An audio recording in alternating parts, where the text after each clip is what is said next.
कर लेंगे। मेरे पास ऐसे बहुत से पेशेंट आए हैं, आप थोड़ी इधर आओ पास में।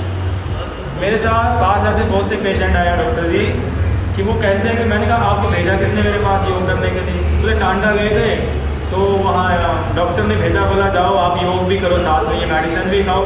एक पेशेंट था, नाम नहीं लेंगे, उनको माइग्रेन था, ठीक है। तो माइग्रेन की प्रॉब्लम का उनका 3-4 साल से ट्रीटमेंट चल रहा था, तो कुछ हद तक बेनिफिट हो रहा था, कुछ हद तक नहीं हो रहा था। तो फिर टांडा से ही जो इसके स्पेशलिस्ट है, मुझे नाम नहीं पता, पर उन्होंने कहा कि आप बहन आप जा कर के योग करो साथ में। तो उन्होंने योग मेरे पास आए, योग को सीखा और आज भी 3 साल हो गए लगभग योग कर रहे हैं लगातार। तो अपनी मेडिसिन के साथ साथ योग करके अब वो मेडिसिन छोड़ चुके हैं, है ना, और अपने लाइफस्टाइल को अच्छा बना चुके हैं। तो अब हमारे साथ डॉक्टर दीपांजलि जी जुड़े हैं, ये खुद के लिए योग कर रहे हैं और अपनी फिटनेस लेवल को अच्छा रखने के लिए, अपने स्ट्रेस लेवल को बैलेंस रखने के लिए योग कर रहे हैं और अपने औरों को प्रेरित करने के लिए अपने मुखारविंद से इनको क्या लाभ हुआ है, औरों को क्यों योग करना चाहिए बताएंगे। नमस्कार, मेरा नाम डॉक्टर दीपांजलि है। मैं स्त्री रोग विशेषज्ञ हूँ और मैंने क्योंकि पहले भी पढ़ा था और हमने सबने सीखा हुआ है, पहला सिर्फ निरोगी काया ही होती है।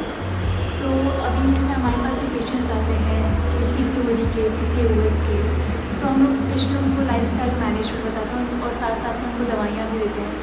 लेकिन लाइफस्टाइल मैनेजमेंट में सबसे पहले हम लोग उनको योगा के लिए ही बताते हैं कि पहले लाइफस्टाइल मैनेजमेंट ही रहेगा, उसके बाद आपको दवाइयाँ दी जाएंगी। ये बड़ी बात है, सबसे पहले लाइफस्टाइल मैनेजमेंट अच्छा कर लो, फिर ज़रूरत पड़े तो दवाई खाओ, नहीं पड़े तो नहीं खाओ, है ना, ये बड़ी बात है। हमारा जो अभी भारत भी है, भारत को डायबिटिक कैपिटल भी बोला जाता है आजकल के ज़माने में। अच्छा। डायबिटिक कैपिटल भी इसलिए क्योंकि हमारे भारतवर्ष में अभी बहुत सारे डायबिटीज़ के केसेस हो रहे हैं।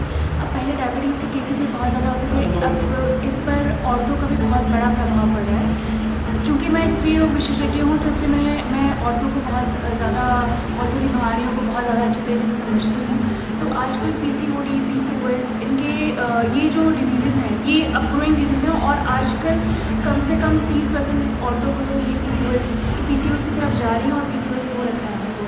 कहीं ना कहीं माइन्यूटली हर लेडी की बॉडी में वो चेंजेस आ रखे हैं इस ज़माने के अनुसार, लेकिन जो पहले से योगा के अनुसार, जो योगा के साथ ढलती है या तो योगा के साथ रहती है, तो उनमें ये सारे चेंजेस बहुत कम देखे जाते हैं और उनकी जो मानसिक और शारीरिक अवस्था है उनकी बहुत बेहतर हुई है। साथ साथ में उनको प्रेगनेंसी कंसीव करने में भी बहुत जल्दी हो जाता है, उनको बहुत ज़्यादा दवाइयाँ नहीं लेनी पड़ती हैं। लेकिन बहुत सारी बीमारियाँ ऐसी कि जो दवाइयों के साथ साथ वो दवाइयाँ भी तभी लाभ करेंगी जब आप योगा या तो कोई, ये बड़ी बात बताई हमारे डॉक्टर साहिबा ने कि आपको दवाइयाँ भी तब असर करेंगी जब आपके अंदर से सेल्स, आपके टिश्यूज, आपके ऑर्गन्स रिकवरी करने के लिए तैयार होंगे। और कैसे तैयार होंगे? जब आप योग करेंगे, साथ में योग, आसन, प्राणायाम, ध्यान करेंगे, तब आपके ऊपर दवाइयाँ जल्दी से इफेक्ट करेंगी, जल्दी से उनका लाभ मिलेगा, है ना। अगर मेडिकल लैंग्वेज में देखा जाए, क्योंकि दवाइयाँ जो होती हैं, दवाइयाँ हमारे अलग अलग शरीर के सेल्स पर काम करती हैं और दवाइयों का जो बॉडी से एक्सक्रीशन होता है वो लिवर के थ्रू या तो रीनल के थ्रू, किडनी के थ्रू, गुर्दे के थ्रू, ये सारी चीज़ें होती हैं। लेकिन वो तभी काम कर पाती हैं जब मेरे लिवर, मेरा जो गुर्दा है, मेरा जो जिगर है, वो सब कुछ बहुत अच्छे से कार्यरत है और वो योगा के थ्रू ही पॉसिबल होता है। मैं खुद भी मैं रंजीत गुरु जी के साथ और हमारी जो गुरु माता हैं राखी जी के साथ मैं पिछले 1 महीने से हूँ, क्योंकि मुझे खुद को योगा का पहले से ही बहुत शौक रहा है और मैं चाहती हूँ कि मेरे खुद भी योगा के जो कोशिश हैं, अलग अलग चीज़ें, वो और बेहतर हूँ और मैं अपने जो पेशेंट्स को हो सकता है तो मैं और लाभ दूँ, इन सबको समझकर और मैं उनको और समझा सकूँ और उनको और जागरूक कर सकूँ। तो क्योंकि हमसे शुरुआत हो रही है तो हम लोग और 10 जनों को बताएंगे और 10 जने और आगे को, फिर वो हमें उसी से हमारा एक निरोगी देश बनता है और निरोगी देश की निरोगी महिलाएं बनती हैं जिनसे कि पूरी सृष्टि चलती है। बहुत बढ़िया। देखो डॉक्टर साहिबा ने एक बात बताई कि हमारी महिलाएं, हमारी बहनें, हमारी बेटियां, हमारे औरतें घर की यदि ये स्वस्थ होंगी तो हमारा पूरा समाज स्वस्थ होगा, क्योंकि एक बेटी से, एक पत्नी से, एक माँ से हमारा घर चलता है पूरा का पूरा, हम सब उनके ऊपर ही डिपेंड होते हैं।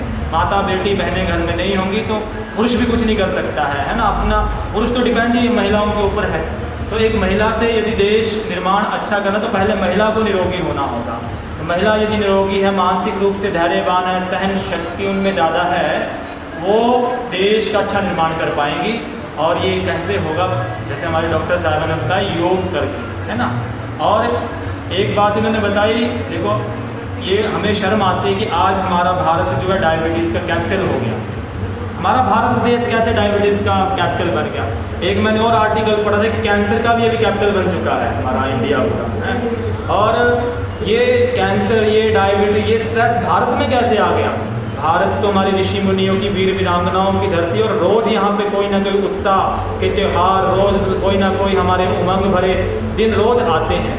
तो हम अपनी संस्कृति की ओर लौटें, हम अपने संस्कारों की ओर लौटें और इस योग को जीवन में अपनाएं, तब जा कर के हमारा देश पुनः हमारी धरती, ऋषि मुनियों की धरती, वीर वीरांगनाओं की धरती बनेगी। उस धरती में कोई भी रोगी नहीं होगा। ये बड़ी बात, बहुत बढ़िया।